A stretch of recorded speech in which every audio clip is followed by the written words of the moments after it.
अस्सलाम नाज़रीन, मैं हूं असद अली तूर अपने प्रोग्राम असद तूर अनसेंसर्ड में।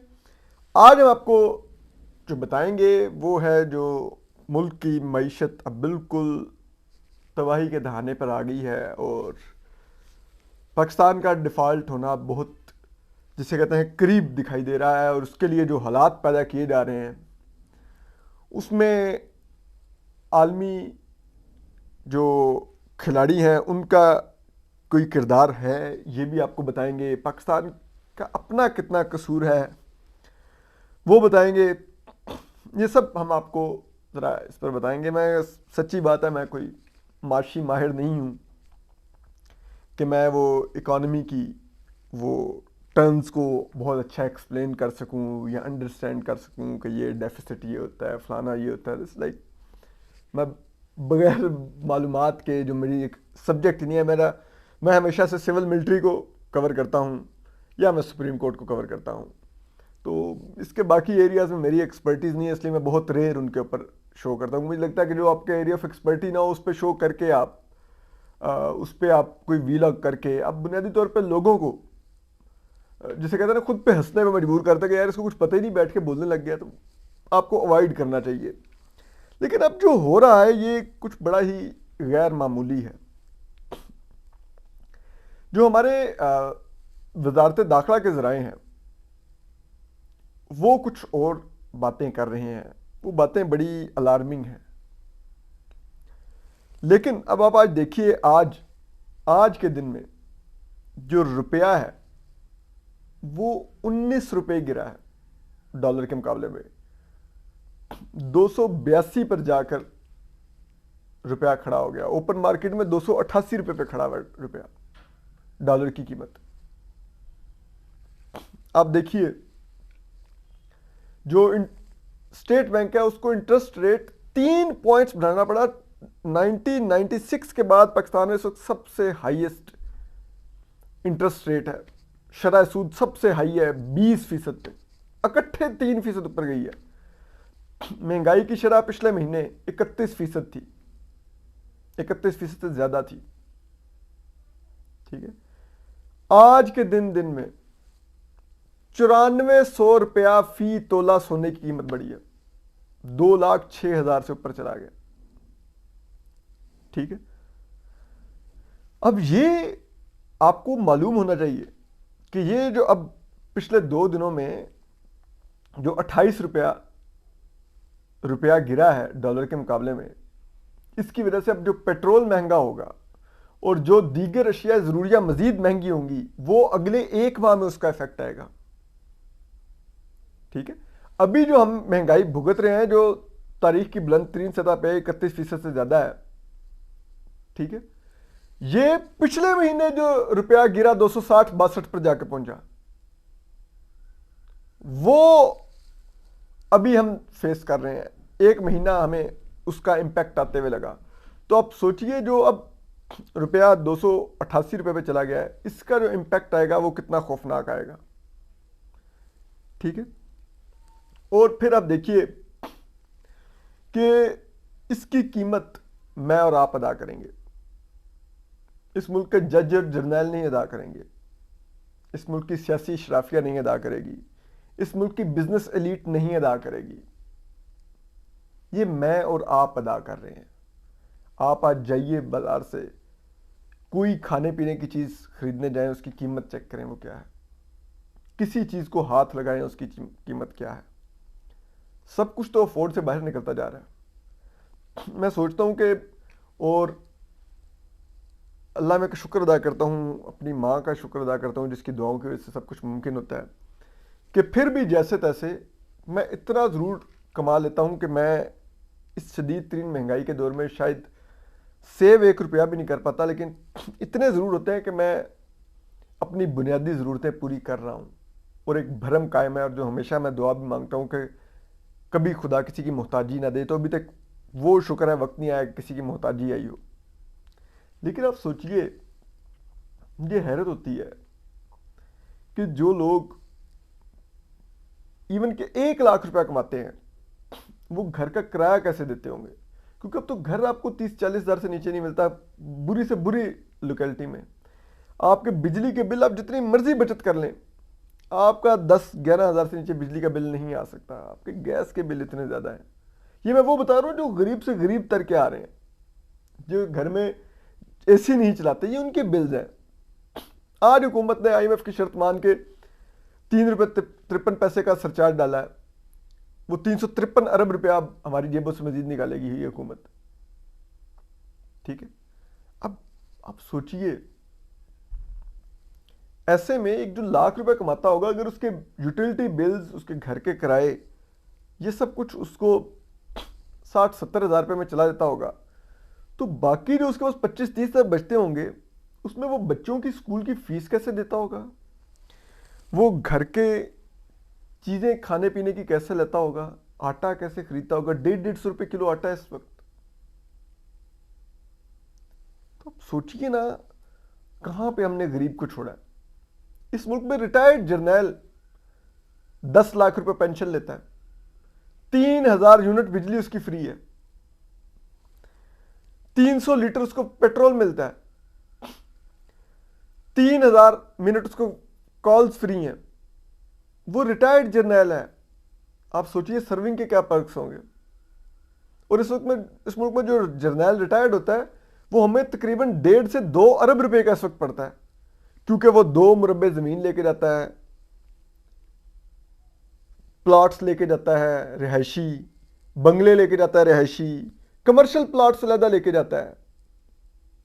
ठीक है, क्यों हम ये इतना कुछ दे रहे हैं? इस मुल्क में किसी और को इतने मिलते हैं? इस मुल्क का जज रिटायर्ड होता है, 10 लाख रुपए पेंशन है उसकी, उसको भी इसी तरह पेट्रोल और सब कुछ अलाउंस में मिल रहा था। रिटायर्ड जज की बात कर रहा हूं। आप सोचिए सर्विंग को क्या कुछ मिल रहा होगा। क्या ये लोग अपना पेट काटने को तैयार हैं?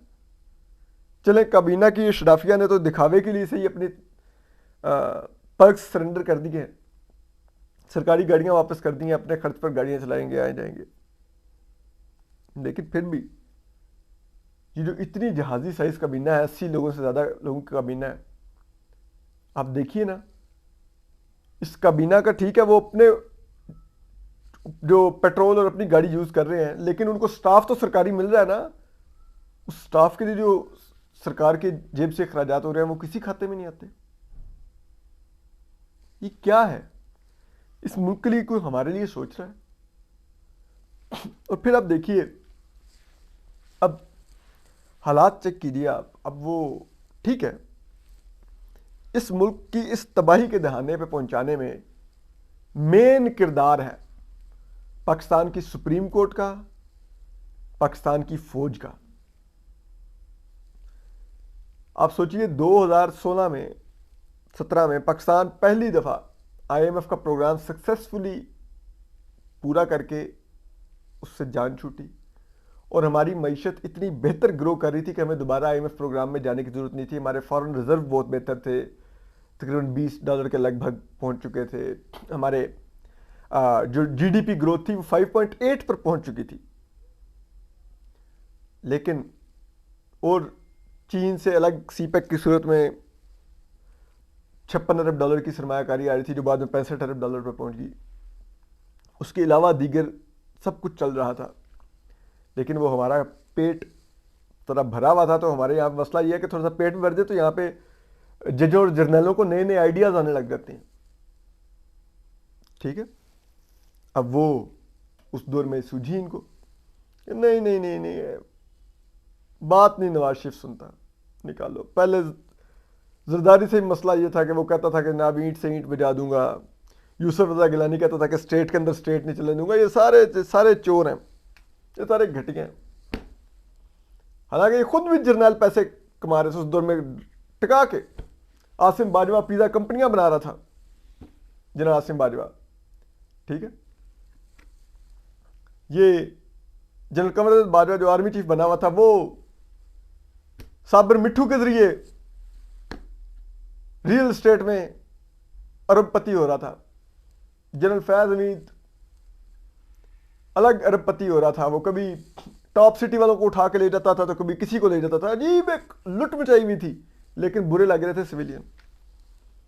एक 5.8 जीडीपी ग्रोथ वाले मुल्क में, जिसके आईएमएफ प्रोग्राम की जिसको अब ज़रूरत नहीं थी, महंगाई की शरह 6% से नीचे थी, इन लोगों ने एक पॉलिटिकल इंजीनियरिंग की,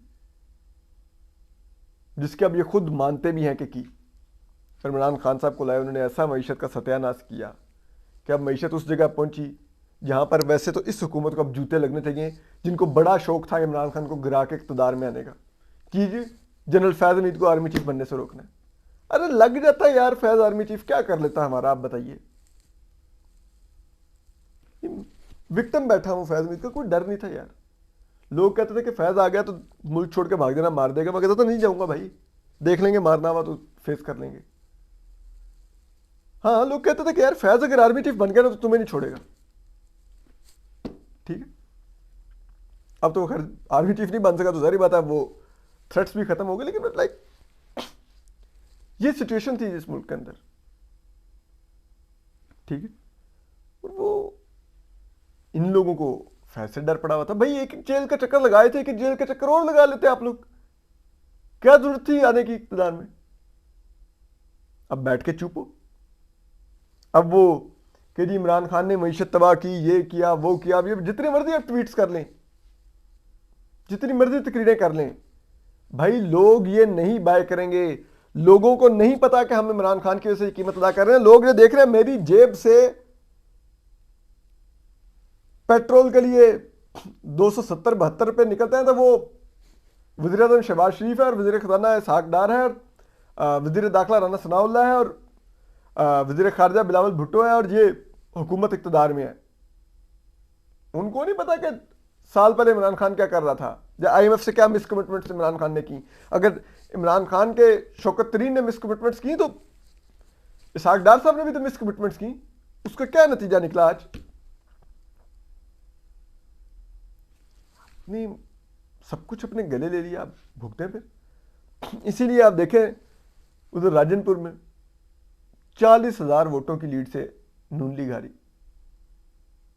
पीटीआई से। क्यों? क्योंकि लोग नहीं माफ करने को तैयार इस महंगाई को। तो अगले इलेक्शन में जब उतरेंगे आपको उस वक्त अंदाजा होगा कि ये आप लोगों ने हुकूमत में आकर कितनी बड़ी पॉलिटिकल मिस कैलकुलेशन की और कितनी आपने खुद से एक सियासी खुदकुशी की। उसकी कीमत अदा करें। आकर अवाम तो नहीं छोड़ेंगे और जायज नहीं छोड़ेंगे। आप डिजर्व करते हैं कि आप लोगों को वोट ना मिले, क्योंकि हम में से तो किसी ने नहीं कहा था कि इमरान खान को गिरा के पावर में आओ। हम तो उस दौर में भी कह रहे थे, नुसरत जावेद साहब रेगुलर अपने आर्टिकल्स में लिख रहे थे, मैं इन वीलॉग्स में कहता रहा, बाकी लोग कहते रहे कि नहीं गिराओ इमरान को, इसको टेन्योर पूरा करने दो 5 साल 3.5 साल जो कर गए, 1.5 साल रह गया, करने दो पूरा। इधर आग लगी हुई थी, अब भुगत लें जाके। क्या बचा फिर? बाकी क्या बचा? कहते ना वो मीर के बकौल, इस हुकूमत के चक्कर में इज्जत सादात भी गई, वोट बैंक ही गया सारा। तो ये हालात हैं। अब जो तशवीशनाक चीज़ ये है कि अब ये जो वजारत खजाना के ज़राए हैं वो एक तशवीशनाक बात कह रहे हैं। वो कह रहे हैं कि आईएमएफ बार बार अपनी शराइत बढ़ाती जा रही है और ऐसा लग रहा है कि वो कोशिश कर रहे हैं कि पाकिस्तान उस जगह पे जाए जहां पे बिल्कुल गरीब पिस जाए और डिफॉल्ट के हालात आ जाए। जबकि हमने आईएमएफ की तमाम शराइत मान ली, अपना पॉलिटिकल कैपिटल जला के भी, लेकिन आईएमएफ फिर भी नहीं मान रहा। तो बात यह है कि जनाब, ये जब अफगानिस्तान में तालिबान को हम सपोर्ट कर रहे थे ना और गुलामी की जंजीरें तोड़वा रहे थे वहां पे सो कॉल्ड, ठीक है, और जब जिस दिन अफगान तालिबान काबुल में दाखिल हुए तब हम अमेरिकी एम्बेसी के स्टाफ की अफगानिस्तान से निकलने की हेलीकॉप्टर की वीडियोस और पिक्चर्स पोस्ट कर करके उसका वियतनाम से कंपैरिजन कर रहे थे। हमारे यहाँ पे रिटायर्ड जर्नैल और पॉलिटिशियंस इंक्लूडेड ख्वाजा आसिफ साहब जो मसूफ वजीर दिफा है। तो अमेरिका उस चीज़ को भूला नहीं है, मगरिब उस चीज़ को भूला नहीं है, यूरोप और बरतानिया। रशिया ने वियतनाम में अमेरिका को शिकस्त दिलवाई थी तो अमेरिका ने अफगानिस्तान में उससे बदला लिया था। 80 की दिहाई में। तो हमने अगर अफगानिस्तान में अमेरिका को शिकस्त दिलवाई है तो हम तो रशिया जितनी हमारी औकात पे नहीं है, तो बाजू तो हमारा मरोड़ा जा रहा है। और आज जो सबसे तशवीशनाक बात है, जावेद साहब ने जिसकी तरफ इशारा किया कि भाई अब हमें फौजी महाज पर जो हम पेशकदमी कर रहे हैं, ये स्मार्ट न्यूक्लियर बम्स बना रहे हैं, स्मॉल न्यूक्लियर बम्स बना रहे हैं, मिसाइल टेक्नोलॉजी को अपग्रेड कर रहे हैं। अब मगरिब में सबक देगा कि आप ये सब कुछ नहीं करेंगे, तो उसके लिए हमारी मुश्किलें कसी जा रही हैं। तो अब भुगतिए। किसने कहा था आपको इस रास्ते पर चलने का? अफगान तालिबान आ गए उधर, उसकी कीमत हम पूरा मुल्क अदा कर रहे हैं आज माशी बहरान की सूरत में। और वो जो आए वो उनके साथ अब टीटीपी आज़ाद होके हम पे हमले कर रही है। ठीक है, अब हम कह रहे हैं कि नहीं, अफगान और तालिबान और तहरीक तालिबान पाकिस्तान एक ही सिक्के के दो रुख हैं। उस वक्त कहते थे नहीं, जो टीटीपी है ना ये इंडियन फंडेड है, अफगान तालिबान असल लोग हैं।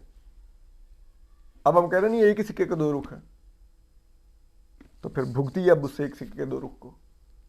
इतना अरसा आपने इन सांपों को इधर नॉर्थ वजिस्तान में रख के दूध पिलाया, अब वो डसेंगे आपको।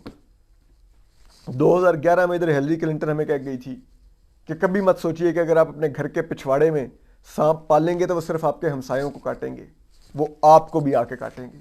और अब ये सांप हमें डस रहे हैं। जाके पूछिए जो पेशावर की मस्जिद में जो 100 से ज़्यादा पुलिस एहलकार शहीद हुए, उनकी माओं से, उनके बेवाओं से पूछिए, उनकी बेटियों से पूछिए।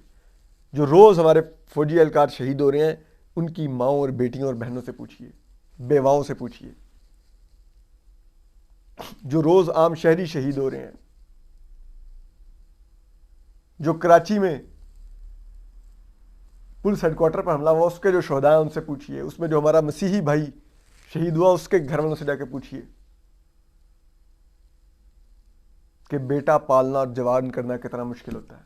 और फिर जब वो जवान होकर आपके ख्वाबों की ताबीर बन रहा होता है तो उसको कोई मार दे तो कैसा लगता है। ख्याल रखिए, सलामत रहिए, अल्लाह हाफिज़।